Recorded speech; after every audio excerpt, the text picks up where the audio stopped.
Please keep this in mind. Sorry, sir. You cannot do mobbing. G sir. আমি তোমাদেরকে বলেছি দুজন আসতে। জি স্যার। বলেছি? জি। কেন বলেছি দুজন আসতে? আমি তোমাদের কথাটা শুনতে চাই। জি sir. What is your problem? But তুমি দল বল নিয়ে আবার বলছো। না, আবার তুমি আমাকে বলছো আপনি অস্বীকার করছো। Please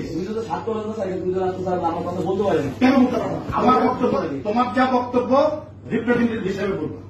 okay? ওরা বন্ধ করে মানে না স্যার, মানবে না। কোন কাজ যদি না আমার সাথে কাজ মাই বিজনেস। ওকে? এখন আমরা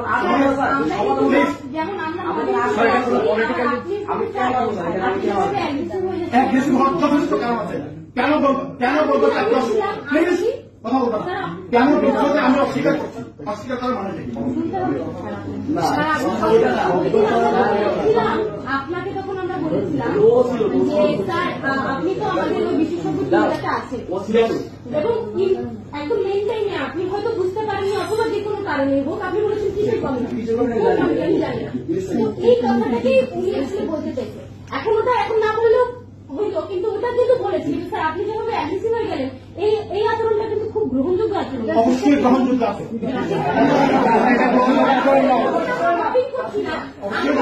প্লিজ আমার জন্য টেলি সরি আমি সরি নো আমার দায়িত্ব তোমাদের কথাই বুঝে শোনো। আমি তোমাদের দায়িত্ব অবশ্যই শোনো। প্লিজ আমি শুনবো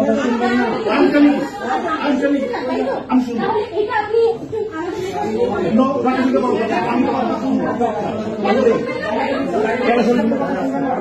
আমি বারবার শোনার জন্য এখানে বসি। We are you students sir.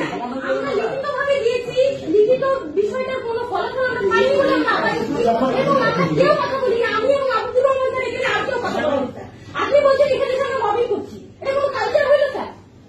Sir এখানে কি আমরা পলিটিক্যাল কোন এনভায়রনমেন্ট করছি না স্যার? আপনি এরকম অ্যাগ্রেসিভ হয়ে গেছেন এই আপনাদেরকে আমরা দেখলাম না।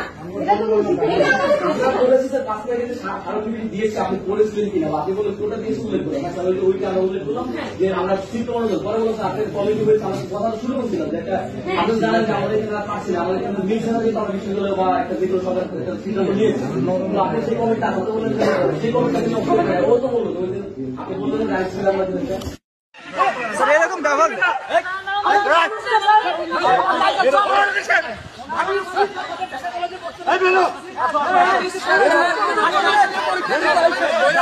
দিচ্ছি